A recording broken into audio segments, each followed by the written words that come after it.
If revolution was a movie, I'd be theme music. Time to ignite what I spit is lighter fluid. Stepping into it, fixed rays, such a glorious design. Walking into the biggest fight of our lives. Time to spoil the revolution.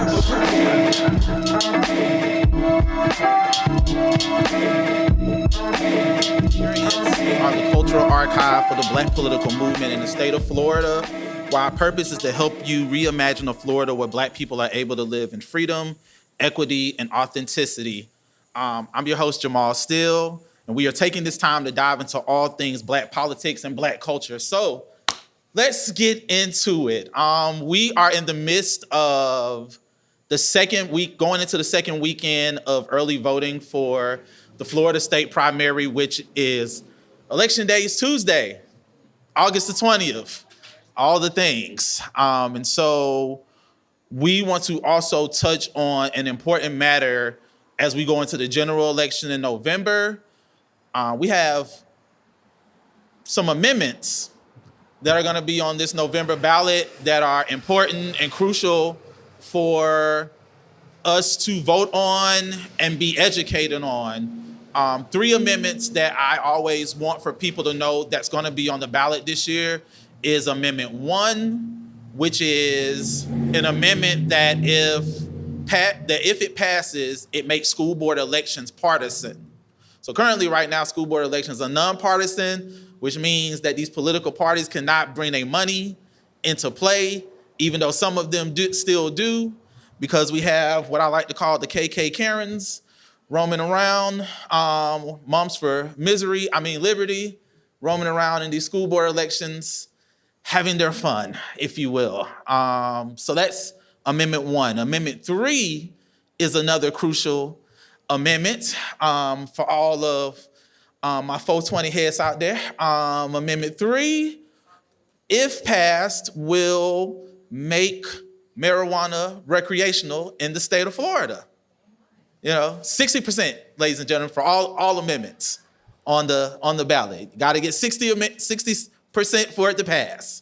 So think about that one, if you will. But tonight, we are going to speak on Amendment 4. Amendment 4, if passed in the state of Florida, will completely dismantle the 6-week abortion ban that is in the state of Florida, and it will presumably give Floridians back their bodily autonomy in the state by being able to give back the choice, if you will. And so what we want to discuss on tonight is the fact that this Amendment 4 movement, I feel Black women should be the face of this movement, because Black maternal health is a real topic of discussion within our community, and the Black maternal health crisis is at an all-time high within our community. And so I would like to introduce to you all someone that is very well prevalent within that field, and that is Ms. Ariane Randolph, who is our guest for tonight on BLKFLA.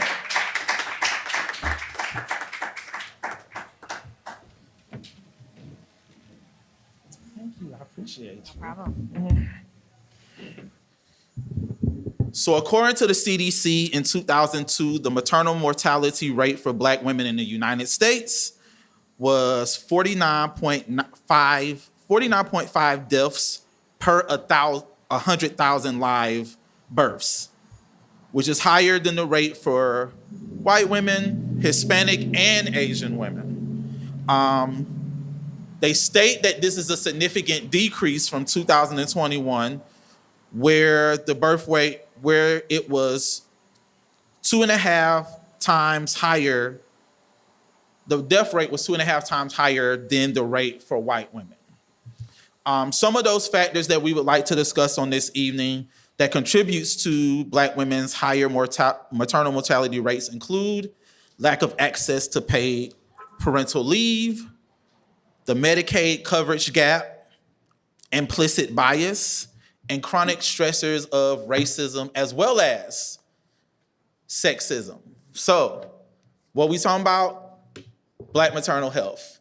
let's get into it. So one of the factors that I did want to really touch on, Ms. Randolph, is lack of access to paid paternal leave. As we all know, the United States is unlike many countries in the world where you aren't just given paid maternal or paternal leave. And Black women are less likely to have access to paid leave through their jobs than white women, which can add to their risk of poor maternal health outcomes. So first and foremost, thank you for joining us on this episode this evening. And my first question to you is, what made you decide to get into this field? And what was the light bulb moment that made you state, I have to do this for other Black women within our community here in Jacksonville? Greetings all. Thank you for having me. Thank you for what you do and for sharing and for definitely touching on this topic. In terms of, I would say my why, I'm a mother. I have 5 children. I'm a wife. This year we will be celebrating 20 years. And so my oldest is 17 and my youngest is 7. And I have had all of them without an epidural, but 4 of them were born in a hospital setting, which is less than 0.1%. But at the time, I didn't know that. So I would say just the experience of giving birth in this country, you really don't know what you're up against until it's holiday weekend and your experience is not like the tour. The birth plan is not what you're experiencing, and they're telling you they're short of staff and they're shoving some papers in your face to immediately get an epidural or other interventions. Those are called interventions that you're like, wait, what? This is not what we talked about, or this wasn't my plan. And so the first thing that is foremost is having someone who can advocate for you when you may not be in that right state. Because one, your job is to be there for yourself and the human that you're bringing into the world. And that's a very vulnerable state to be in. Obviously, it's a natural one. And, as women, we do that. And as Black women, we've done that, as a part of creation. So it's a rites of passage and it's a lineage, but it doesn't make you any less vulnerable. So I would say that's where the why begins. It just really begins in motherhood and realizing that when you're at that point in your life, you're vulnerable. And so you have to have the right language to advocate for yourself. You have to give your partner that language, whether that's your husband, your mother, your auntie, whoever your partner is, whoever is going to be in there with you, because from the first 4 being born in the medical industrial complex to the last one being delivered, or really babies aren't delivered, but actually that last one was in a birth center. So it was a much different experience. And while they all were natural births, the experiences were very different and the advocacy was very different. So really that's where it begins. And so with those 4 that were born through, as you stated, the medical industrial complex, explain some of the implicit biases that you experienced during those particular times, as implicit bias is one of the many causes to high Black women mortality rates. So I would say the first one was definitely the assumption that I definitely wanted an epidural, and there was pressure from the nursing staff that was there. So my husband had to step in and just really handle it. The other the other instances or the other examples were definitely if we were going to have students in our room or not. Sometimes our communities, we're subject to teaching hospitals, which can be pros and cons to that. We recognize that, we want our professionals to look like us, so they have to learn some type of way. And so we have to have some grace where that is, where you're in those situations. So for me, I was a little selective as to, I did allow students to be in there. This was with the first one. I did allow students to be in there. But after a while, I picked to say, okay, no more students. Also, knowing that you can say no to any type of procedure, knowing that you can decline, because there is this assumption that, oh, I need to come in and check you. When medical professionals, whether it's the nurse, whether it's the doctor, come in and say, hey, I need to check you, and they do it and don't ask you, it's called maternal assault. And so that's where they make you think that you have to say yes to something that you may not want to. So let's say, for example, you go in the hospital and you're 5 centimeters. This is what we can identify with. And so they're coming in to check you, and I did air quotes there. They're coming in to check you, but really you can say, no, I'm good. And so here's some of the language. Is there a medical reason that you need to check me? If they can't give you a and it could be anything. Hey, we need to do ... Is there a medical reason? And they're going to tell you, yes, there is one, and you want definitive answers. Yes, there's a reason. No, there is not. If there is not a reason and they still are pressuring you, the next question is, am I in any medical danger? Yes or no. Second question, is my baby, or if you have multiples, is baby A, baby B, baby C? You're going to be that specific to say, are they in any medical danger? Because you want them to tell you no so that you can say no. That's part of the advocacy if you don't know nothing else. The other thing is that another experience was with Pitocin. So Pitocin is a synthetic drug that's used to induce labor, or it's used to synthetically speed up labor. This one is a problem. Pitocin is, again, a synthetic drug that often leads to the high number of C-sections that women end up having. And with my third one, that was one of the things they said, hey, we're going to give you Pitocin, and because we want to keep your labor going, so forth and so on. And so what happens is when a woman's water breaks naturally, there's this clock. And so that tends to tick. And this is one of the things that they say, hey, this is one of the ways they get you into the C-section. Our country has a very high number of C-section that often leads to these maternal mortalities or infant mortalities. So that Pitocin is one that you can either decline, or you can get a small drip of it, or you can say, hey, no, I'm not going to get that. When it comes to getting induced, you can say, hey, there is a window of error that's either 2 weeks before or 2 weeks after.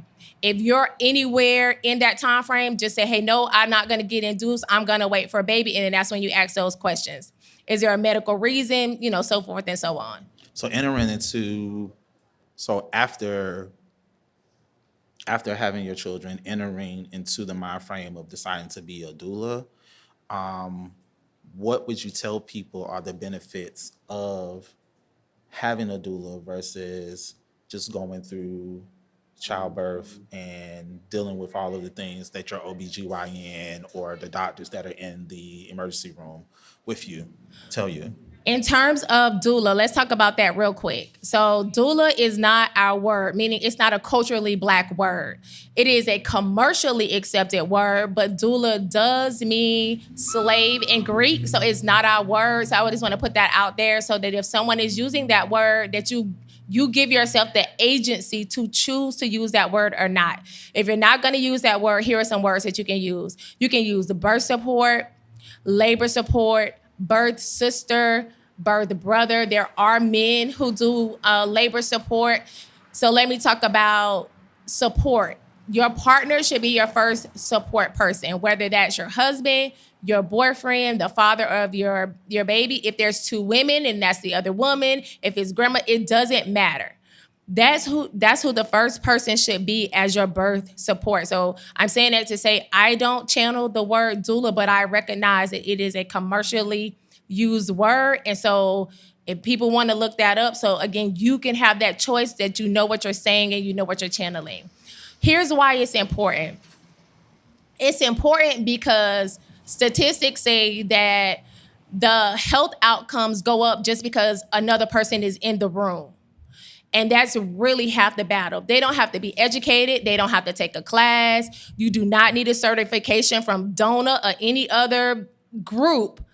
And in terms of politics, there is a movement to certify doulas to maybe cut down who can be in that room. So there's another place of advocacy, because if you don't say that word doula, then maybe you say something else, but really statistics say the outcomes go up because a person is just in the room as a witness. And that's really what you want to advocate for. Indeed. So this is a great start to this topic. And we want to continue on the conversation, which we will continue this conversation on in a later episode of BLKFLA the podcast on the MPN Network. I do want to ask you one last question before we leave, and it's the last question that we always ask any of our guests that's on the show. And that question is, for you, what is your vision of a Florida where Black people are able to live in freedom, equity, and authenticity? Wow. So as a fourth generation East Sider, I gotta go there. For me, it's one where I stay where I am. I live at my grandmother's address, and being the mother of 5 children, my vision is that my children, they're all in the arts. They are amazing. I often tell them they are the leader in their peer groups. My vision is that, one, we have a generational home setting.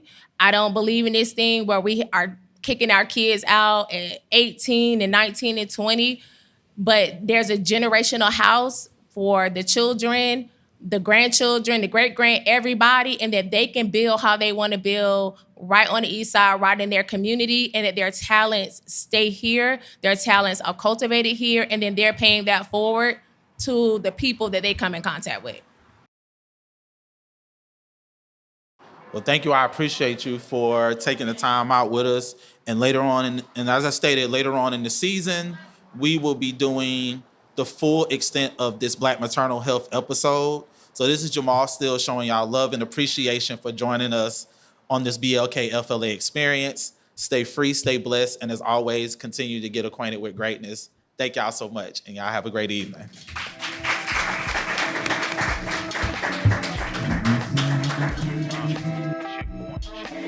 If revolution was a movie, I'd be theme music. Time to ignite what I spit is lighter fluid. Stepping into it, fixed rays, such a glorious design. Walking into the biggest fight of our lives. Time to spoil the revolution.